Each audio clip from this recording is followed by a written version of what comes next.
सुअर हमेशा ग्रुप में शिकार करता है और शेर अकेले।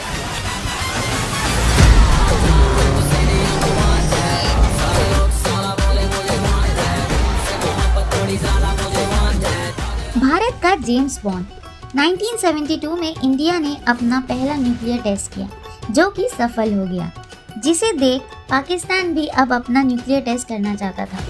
पाकिस्तान के साइंटिस्ट AQ खान उन्होंने चाइना और फ्रांस से मदद मांगी। फ्रांस को समझ आ गया था कि पाकिस्तान केवल वेपन्स के लिए इस टेस्ट को करना चाहता है, इसलिए उसने अपना हाथ पीछे कर लिया।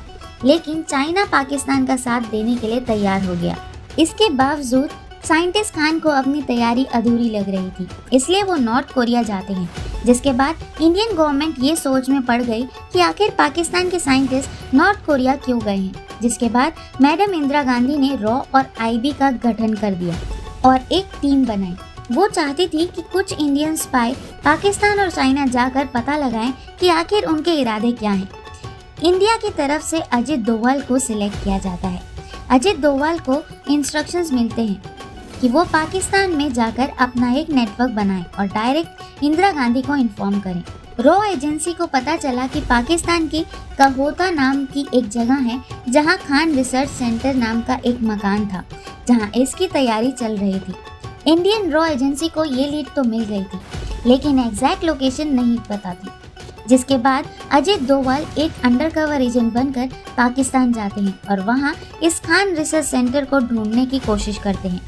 डोभाल कहोता के अंदर भिखारी के भेष में इंफॉर्मेशन निकाल रहे थे। इधर दूसरी ओर इंडिया में उथल पुथल हो गई। 1977 में इमरजेंसी की वजह से इंदिरा गांधी इलेक्शन हार जाती हैं और अब उनकी जगह मोरारजी देसाई आ जाते हैं। पाकिस्तान में अजित डोभाल खान रिसर्च सेंटर के बाहर नजर गड़ाए बैठे थे। वो लगातार देख रहे थे कि कौन अंदर जा रहा है और कौन बाहर आ रहा है, लेकिन उन्हें कुछ समझ नहीं आ रहा था। तभी वो अपना दिमाग दौड़ाते हैं और सोचते हैं कि अगर कोई न्यूक्लियर पर काम कर रहा होगा तो ज़रूर उसके पार्टिकल्स उसके शरीर पर आ सकते हैं। जिसके बाद अजित डोभाल उन साइंटिस्ट को फॉलो करने लगे और धीरे धीरे उन्होंने उनके बार्बर की शॉप के बारे में पता लगा लिया। जिसके बाद उन्होंने साइंटिस्ट के बालों का सैंपल ले लिया। डोभाल ने अपने नेटवर्क के थ्रू उन बालों के सैंपल को इंडिया भेजा, जहाँ पर चेक करने से पता लगा कि बालों में बहुत सारे न्यूक्लियर पार्टिकल्स लगे हुए थे, जिससे क्लियर हो गया कि खान रिसर्च सेंटर में न्यूक्लियर का काम हो रहा है। अब डोभाल जल्द से जल्द इसे खत्म करना चाहते थे, जिसके लिए उन्होंने मोसाद को चूज किया। मोसाद इजराइल इंटेलिजेंस एजेंसी के मेंबर थे। डोभाल ने मोसाद को समझाया कि अगर पाकिस्तान ने न्यूक्लियर वेपन बना लिया तो सबसे पहले खतरा इजराइल को होगा।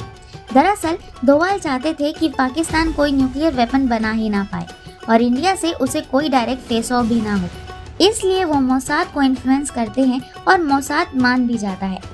मोसाद ने कहा कि पाकिस्तान पर अटैक करने के लिए उन्हें गुजरात में रिफ्यूलिंग के लिए बेस की ज़रूरत होगी। डोभाल ये बात प्राइम मिनिस्टर मोरारजी देसाई को बताते हैं, लेकिन मोरारजी साफ मना कर देते हैं कि वो किसी भी तरह का अटैक नहीं करेंगे। डोभाल उन्हें बहुत समझाते हैं, लेकिन मोरारजी नहीं मानते हैं। लेकिन डोभाल ने हार नहीं मानी।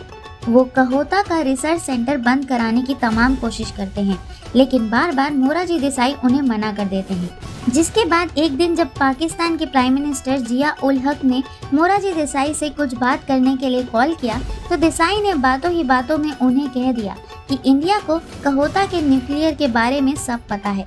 इधर जिया उल हक शॉक्ड हो जाते हैं और उन्होंने पाकिस्तान में रह रहे सभी इंडियन स्पाई को ढूंढ कर बहुत मारा और काफ़ी स्पाई तो अपनी जान भी गंवा बैठे। जब डोभाल को पता चलता है कि इंडियन प्राइम मिनिस्टर ने इतनी बड़ी गलती कर दी है, तो रॉ एजेंसी उन्हें जल्द से जल्द इंडिया वापस आने को कहती है। जिसके बाद डोभाल इंडिया आ जाते हैं, लेकिन डोभाल की इस कारनामे की वजह से पाकिस्तान का न्यूक्लियर टेस्ट 15 साल पीछे हो गया था।